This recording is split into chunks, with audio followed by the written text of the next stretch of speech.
Hi, my name is Carlo Cretaro from NextStopWhoKnows.com, and you're listening to Barefoot Radio. Fire your boss, sell your car, travel the world. You're listening to Barefoot Radio with your host, Graham Brown.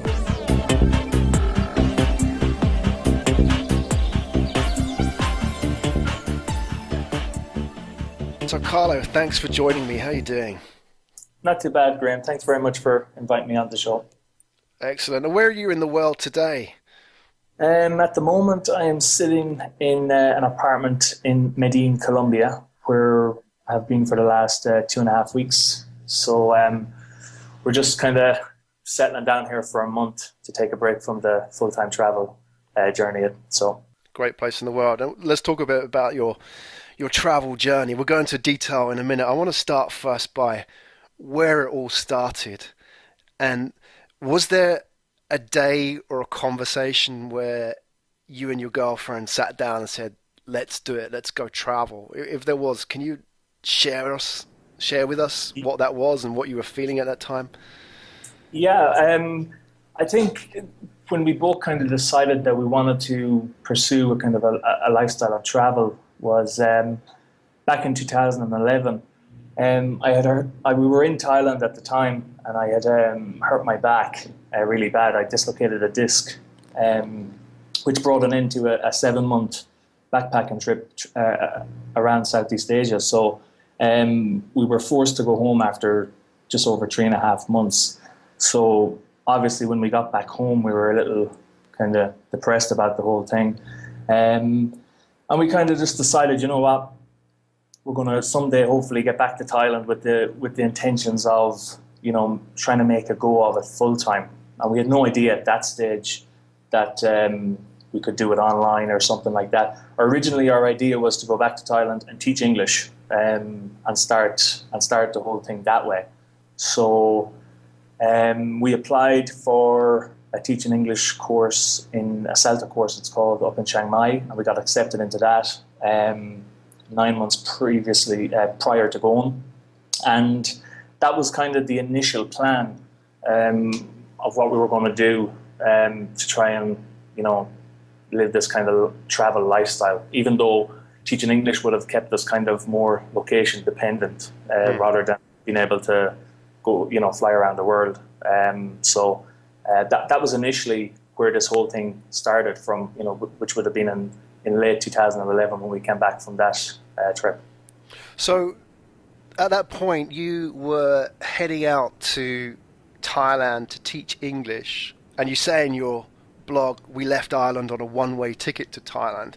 Were you specifically going there knowing that you weren't going to come back in a long time? What was in your mind at the time? When we actually left for Thailand in June of 2013, we weren't going teaching English at that stage because we had built up our freelance business to the stage that we could survive on it enough so that we didn't have to worry about teaching English. Right.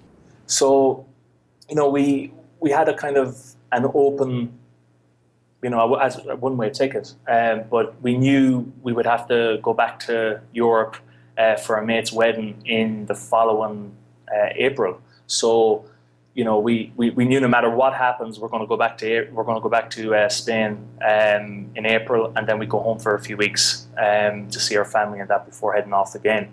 So, you know, even though we had the one-way ticket, it was a one-way ticket, but we knew we were going to come back to Europe in April. But you weren't coming back to Ireland full-time at that stage? No, definitely no. And we didn't plan on, because the whole idea of going out to Thailand was so that we could build and scale our business so that it would sustain a full-time life of travel, which, you know, thankfully it's worked out that way.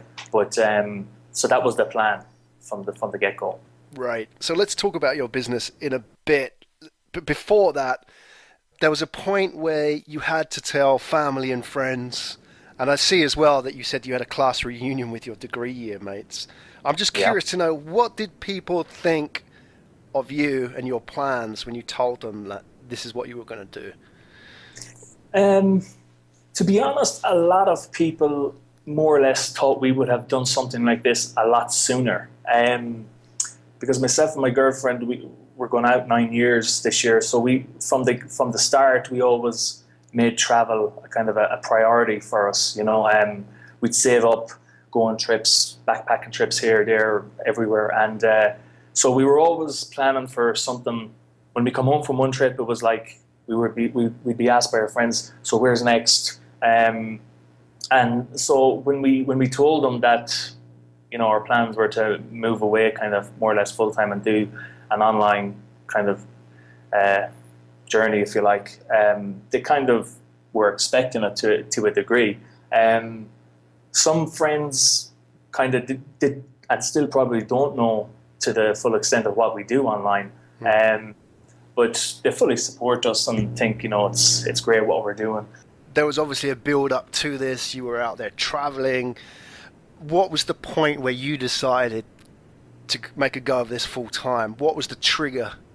Yeah, well, prior to our trip to Asia in 2011, I would consider myself kind of like a computer geek. That I just knew there was a lot of money to be made online, and to try and find a way of doing that was I was always in the back of my mind. So when we went on the trip and came back, that kind of triggered it off. That something kind of if we can do something to let us travel around the place, and not even necessarily travel around the place, but we were kind of focused on making money online, because the freedom it provides is just so it's worth it in the long run, big time. So I know you said some of your friends have trouble getting their head around what you do online. Can you explain to me in simple terms how you make your money online? Yeah, no problem. It's really, really simple, actually. It's what we do is we provide content in the form of blogs, articles to different companies, SEO companies, some directly to companies themselves, and that's basically the in layman's terms what we do. It started off initially where I was doing all the writing myself. This was about 2 years ago, and when we left for Thailand last year, as I said, my intentions were to grow and scale the business. So we worked hard for 6 months. We were based in Phuket and Chiang Mai in Thailand, and we put in a lot of work in those 6 months to more or less automate the kind of back end of things. So we don't write any of our content anymore. We have a team of 35 writers around the world, all native speakers that we use as part of our team to scale the business. So that's kind of what we do. We provide a content production service to companies around more or less in America, the UK, Ireland, and Australia. How long has it been running now, Carlo? It will be 2 years in January. So it's more or less 2 years that I've started off. Obviously, at the start, it was a case of just kind of dipping the toe in to see would this kind of model work. So I was only working with one or two clients here or there. And gradually I started getting referrals to other companies. And kind of then, after about 3 months of doing this, I was kind of thinking to myself, hold on a minute, this is relatively easy work. The pay varies depending on the client and their budgets, which is kind of common in the SEO industry anyway. And after a few months, I said to my girlfriend Florence that this is something that we could potentially travel around the world with and kind of manage from our laptops, with relative ease. And she at first didn't kind of understand what I was talking about, because before we left home, she wasn't really at all tech savvy or knew anything about this. So she couldn't fully understand. But after a few big paying clients, she kind of saw that there was money to be made there. So she got on board pretty quick then after that. Right. Show me the money. Yeah, so exactly. What is the lifestyle like? Is it as you sort of expect when you look at travel blogs and you see the picture of the laptop on the beach, sipping a Mai Tai at sundown? Is that what content marketing, your content business is like? Yes and no. I'm not going to lie. It has that freedom that you can work wherever you want. If it's sitting at a cafe at the side of a beach in Thailand or wherever, yeah. But the other side of it is that it has to be maintained. Like, you can't just when we get content back from our writers, that has to be edited, proofread to make sure that the quality meets a certain standard, especially so that kind of thing, that those hours have to be put in. But so the lifestyle is what you want it to be. I mean, we designed this kind of to be a lifestyle business because we wanted it to sustain our kind of life of travel. So we try as much as we can to not have to put in the long hours each week in order to keep things running. But in saying that, we have put in, like anyone that works online, you have to roll up the sleeves and put in the hours when it needs to be done. So we've done 13, 14, 15-hour days online, and we don't even bat an eyelid at it at this stage, is because we know we're working for ourselves, and this kind of gives us the lifestyle we have. So we're quite prepared to put in them hours when needs be. That's interesting, because that, I think, is probably exploding the myth about the lifestyle as well, is that there is a lot of graft behind Absolutely. the glamour, right? Yes, yeah, absolutely. And I'm certainly not going to, say, it's all sunshine and rainbows, because it's not. It can be extremely frustrating. As you said, you get a lot of the online gurus telling you that, it's, the passive income, this, that, and the other. And yeah, okay, some people are doing that, but it's not all, it's not all easy. There's certain things that are very frustrating, that, but it goes with the territory. I mean, passive income's one thing. I mean, I talk about passive income, but even in my passive income, which is from real estate, even that is not 100% passive. It has to be managed, right? There's not such thing as 100%. Yeah, absolutely. I think that's the whole kind of marketing aspect of that whole, live the kind of location independent lifestyle passively. Yeah, it can be done. And I mean, real estate is probably one of the biggest ones that you can do that with. But as you said, you have to put in some maintenance into that side of things. So it's not 100% passive. Good. Let's talk about the glamour. Eating bugs on street stalls in Asia. What the hell was going on there? Well, that's just, something that most tourists when they go to Asia do. So I mean, I take this kind of notion when I go to places. If I can eat something really strange, I'll try it, even though I mightn't like the whole idea of it. I just try and do it just for the photo as well as anything. Just it's something I like doing. When we were in Vietnam last year, I tried to do the snake blood thing. Right. Yeah, I just couldn't find. Every time I asked someone, they either didn't speak English or they just didn't know what I was talking about. So the sign language didn't really cut it with them either. So you didn't get to try the snake blood? Didn't try the snake blood, no, which was, a shame. I would have liked to have done it, even though I probably would have got sick afterwards. You're taking a risk. So what have you eaten out of interest that has been a bit wacky and crazy? When we were in Thailand as well last year, we were coming home from a night out with a few friends, and we were just walking up one of the sois, and there was this lady selling what I thought was deep fried chicken, and I went over and asked, and it was like these small little quail birds, I think they were called, but they just looked like a crow, a small little crow, which when she deep fried it and all, at that time of the night with a few drinks, it just looked delicious, and it tasted delicious. But the next day, I had this taste in my mouth that I couldn't get rid of. Like for 2 days later, this taste in my mouth. I don't know what, I can't even describe it, but that was probably just one of the physically disgusting things I've tried, but deep fried crow. It sounds delightful the way you sell it. Deep fried crow, yeah. I'm sure any Thai listeners might take offence. Probably a They national might. delicacy. Yeah, absolutely, but no offense. So has there been a point when you were traveling where it all sort of came together and you thought, yeah, this is it? When you left Ireland, that was the kind of moment or feeling that you were looking for? Yeah.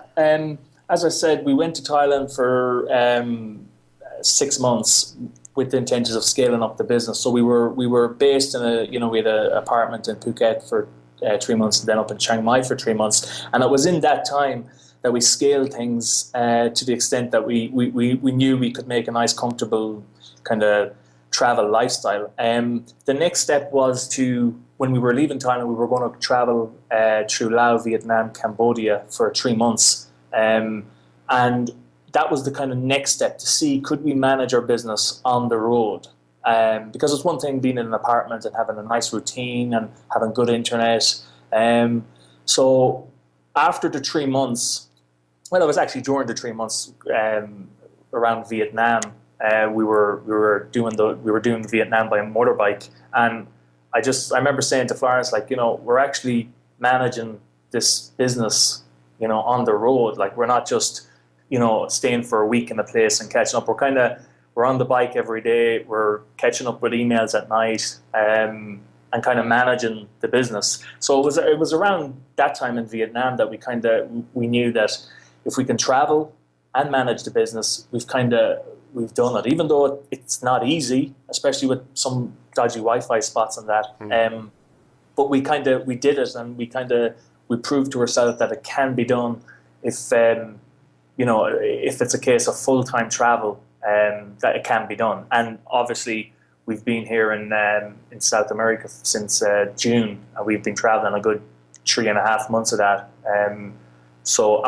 We've done the exact same thing, managed things from the road in between tours and buses and all that. So, it's doable, manageable, but it takes a lot of, it can be very frustrating at the time. So I'm curious to know what you've set up to make that happen. If I was starting out, I wanted to create a business. I didn't necessarily want it to be, working every hour around the clock to suit client times. What have you taken as a conscious decision to create that business base where you can have that lifestyle? Time zones obviously make a big difference with clients because, just say some of our clients are in the UK, which are 5 hours ahead of us now. But to be honest, time zones don't make a big difference for this model anyway, Graham. It's more of a case of having a team of writers behind us that we know if we get a big order in from a client from Australia, just say, for example, that we know that we have our certain writers allocated for different projects, so we know straight away, okay, this batch is going to this writer, this one is going to this writer. And then all we do is we give back the client the content that we get from the writers. Obviously, it goes through an editing process, as I said, to make sure quality is there and that. But